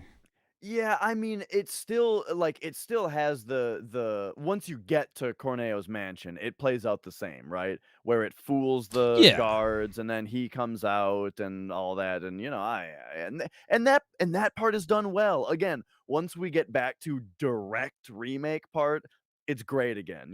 They did Don Corneo well. And then you fight apps and all that, and it's great. Don But Corneo is yeah, actually an underrated character, in my opinion. He's pretty funny. he's great. But yeah, so I don't know. I've got I'm in the train graveyard right now is where I'm at, which is right after you fight apps. Yep. Uh Lots the of items to tone find there. the tone of the graveyard is kind of confusing me because I can't tell whether they're trying to actually make it horror or not. They're like going for like a horror vibe with it, but like it's like silly and cute, the ghosts. So I don't really get if it's supposed to actually like I don't think that the game is supposed to be legit scary. Let Yeah. me get that out of the way. But like The tone of the characters are setting. Yeah. the characters are acting like it's actually scary though. But the ghosts are cute and silly. So I don't know. It's weird. But It's anyway. kind of like that vibe of at the Golden Saucer where they're at the haunted hotel, where the whole like scene is just really cute, adorable, like Halloweeny, spooky stuff. But Yeah, all with the big ghosts are cartoon friendly. devil and Yeah, stuff. there's just so much to the game that just doesn't take itself seriously, like in the spookiness, I guess. Or I mean, that's kind of why I dig Final Fantasy VII a lot, because there's lots of scenes where there are just it's straight up obvious that comedy is the 100% goal of it, and then you get to areas like, oh, the planet's dying, and he killed your mother, and also like did unspeakable things to your father. Also, you're not real, and there's an existential crisis. And then it's like, Yeah. oh, but look, you're at this the world's best arcade in the middle of a desert where there's a giant sandworm creature that's defending it. It's cool. There's so much to dig into Final Fantasy VII that like that was kind of my chief concern going into getting the remake was it's episodic. And I knew from the very beginning that it would be an undertaking of a game to remake fully. I didn't expect them to come out with an episode kind of system, though. I'm not surprised, but I didn't expect it. So I'm the kind of person, and this is not, Sony, this is not Square's fault. This is me. I have to wait because of Netflix. I've been trained to wait until all the shit's out, until it's fucking done. And then I'll binge it, because I need to know that I'm not going to wait a year for any kind of plot resolution. I can't do that. So with Final Fantasy VII, there's just so much to do, and then they just episodic wise, I understand, but like, how many Blu-rays would it take? How many Blu-ray discs in one case would it take to remake Final Fantasy VII? Yeah, and we may have already said this in a previous episode. I feel like we may have talked about this a long time ago, and I said this exact thing. But what's weird about it is that the first episode only goes through Midgar, which is like a fifth of the game, if that. And so the whole thing about it is that they took Midgar and they stretched it out, right? But now if they were going to fit the other two games, or let's say they made a trilogy, because trilogies are nice, the other two games would be rushed in comparison. You know what I mean? Uh, Probably. who knows though? I mean, maybe that would just be the way to go, because Midgar is the iconic Final Fantasy VII location. So maybe they will spend more time there than anywhere else. There's a good chance I'll be wrong about this because there is so much money involved. But I have a prediction that I don't think Final Fantasy Remake will be remade to completion. At least not in the way, or not in a form that preserves all the necessary Right, plot points yeah. of the original game. That does bring up the other thing is you can speculate like I did, but then you can say it's not called Final Fantasy VII, right? It's called Final Fantasy Yeah. VII Remake. It's literally in the title, Mhm. which seems to imply that they can do whatever they want with it and totally change later parts. And it's shitty because, I mean, it doesn't say re-release. It says remake. So it's not like you can hold them to be accountable to where it would be like, this is the game, but in HD 3D graphics. It's something that you just kind of have to accept because they've already in the first iteration made it certain that they're not going to follow the script word for word. Yeah. So I want to go back to one thing that you said a second ago about like the balance between comedy and drama in the original game. I thought that all the silliness of the original game worked really well, partly because of the graphics of it, you know? Yeah. And I was really worried that like a photorealistic style, anime photorealistic style Yeah. wouldn't work with No? the comedy. I was worried about that, but I think it 1,000%. does. I think it does. It's I don't think interesting. I don't think there's any doubt because like there's I mean I play a lot of fighting games and like fighting games now even still are very heavily Japanese developed and there's still plenty of 3D elements in those that they make like personable. Like the graphics are good now. It looks not real life, but like a lot of these games are like anime to real life, etc. But like you can still make that to where it's not going to be a concern to preserve story parts. hmm Yeah, so one thing as far as like the silly comedy stuff though that I have noticed as far as how it's changed to work with the new style is that like the original game had a lot of comedy just in like the actions of the characters, the little silly polygonal models. Like let me give you an example. When you first are in the dress and you go down to the basement and you find Tifa, right? And like you see the character model, she kind of leans in at Cloud and then like her character leaps out of her feet, and lands back down, or like and then Eris and then like Eris runs They're down, animated like right? crazy. Yeah, and like Eris runs down, she looks at one, she looks at the other, she looks at one, she looks at the other, and like her model is rotating and stuff. All that kind of stuff, silly fun. That's the kind of stuff that's exactly what I was worried about. That kind of stuff is Yeah. not going to play in realistic graphics.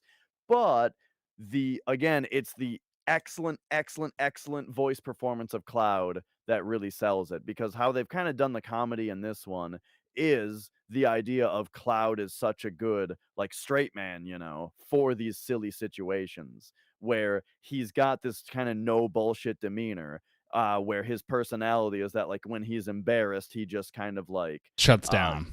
he's all business. Yeah. He's just all business, and they use that in the comedy really well, he said like when Tifa first realizes that it's Cloud and she's like, Cloud, what are you? And his line is something to the effect of like, I know, the dress, the makeup, nailed it. Moving on. Right? And like, that's what he says. And I didn't know that. It sounds just like him though. It's great. Yeah. Like, it's really good.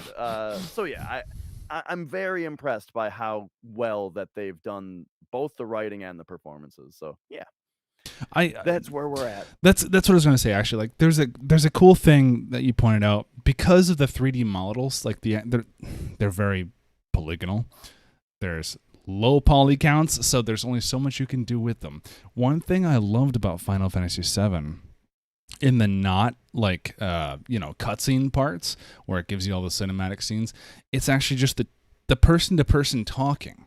And when there's a dialogue option that is particularly exclamatory, where one character is in a state of incredulity at something some other person has said.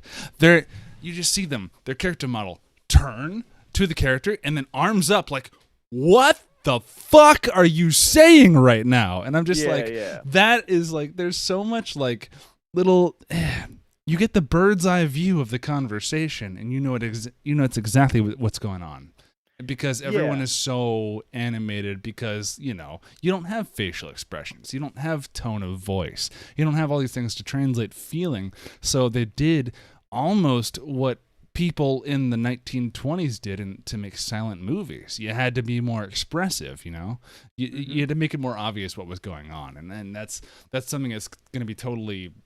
you're on your own with the remake. You have to figure it out dialogue wise. You got to figure it out even just like the tone of your voice, the setting, the camera angle. There's lots more to consider now. Yes, it creates I'm glad you brought this up. It creates something of an uncanny valley where and the same thing happens with voice acting, where in old games, like you play Final Fantasy VI, right? And all you have are these sprites, and the sprites, they move around on a grid, they can turn in different directions, and they have very minor animations that they can make. And you're just in a static bird's eye view shot of these characters just moving to different positions, and you have text boxes that come up, which makes your brain fill in a lot of blanks. Tons of gaps. Because you're reading a book without needing all the help of your brain to do it. And so you will remember those scenes a certain way. You'll remember them kind of the way that you internalize that they played out, And I personally, I think that that's very immersive. Very great. But then when you get to I'm gonna rip on Mass Effect again. When you get to a scene where two characters, now the graphics are really good and the characters look like real people almost, but they don't quite look like real people, and they're standing in a realistic place, and we have camera shots, but it's just they're just standing in front of each other, facing each other perfectly, a perfect 2 feet apart, looking into each other's eyes, and just their mouths are moving. It somehow looks worse. You know what I mean? Much worse, yeah. And like now now there's voice acting instead of texts. But that line was delivered a little weird. Whoa, the inflection on that was a little weird. Do you remember learning about this? Not the way that I think that she would say it. Now it's less immersive with the voice acting. I'm sorry, what'd you ask? Do you remember learning about this, like, at least subconsciously, going, man, graphics can never get better, and then, like, the PS2 era happened, and you see that graphics amazingly got better, but also somehow got way worse in that, like, you're exactly what you just described, two people standing next to each other. There's lots of things that aren't being taken into account of back then, like camera angle, different, like, emotive speaking with your body, using your arms to talk, using your hands to illustrate points, to denote, breaks in actual sentence, whatever you're doing. There's so much missing, where before, in the 2D era, you'd have so much dialogue that, like you said, it would just, you'd have text there, so it's like you're reading a book, but you're reading a book with pictures, except these pictures move. So you have a little bit more context, and it's just easy to create a beautiful scene in your head, but, like, as soon as this 3D shit happened, again, like you said, there's an uncanny valley effect where the devs, like, put these two characters together in the same context, in the same way, except now they have a little bit better technology. So now they got CD audio, let's call it. I mean, that's a little bit outdated a term, but, like, audio. You have MP3 files. You can actually record people talking. You don't have to have text boxes. You have people talking next to each other, but at this point in time in the PS2 era, there's the problem of just, I don't know what you call it, filming techniques, game dev techniques. There's so much that just makes the interaction so inhuman that it almost feels like the gameplay itself is more human than the actual interaction. Like, I think of Grand Theft Auto San Andreas or Vice City or Grand Theft Auto 3 immediately when I think about stuff like this, because all those cutscenes were actually, like, there was a lot of mocap done, but, like, even still, they're just the low poly 3D. And honestly, I would argue what makes it more awkward is the lighting effects that rather than the 3D models of the time. But the lighting effects make things awkward and weirdly lit and just this feeling of dread from some senses or from some scenes where you're just like, okay, done with this. Let's get back to the game. Yeah. I don't want to be there Yeah. anymore. Like, yeah, I think like to paint a picture, if there's anyone who is not following what we're talking about, a picture to paint, I would say, is like, let's say that there's a game where you're in a room and there's two people talking, but then there's some other guy in the room, like a guard or something, because it's a jail or something, right? In an old game like Final Fantasy Tactics or something, there would just be a sprite of a dude just sitting there, and it would be a still image of just a sprite of a dude, and he wouldn't be moving. But because the graphics are so simple, your brain just fills in that whatever the hell that guy is doing standing there, But then if you up it to like Morrowind graphics or Oblivion graphics or something, and now you have the same scene where now there's a dude standing there, right? But maybe he's like breathing because he's a 3D model with a breathing animation. But now your brain starts asking all these questions of like, why isn't that guy like looking at us? He's not moving. He's Like, not what? Yeah, blinking.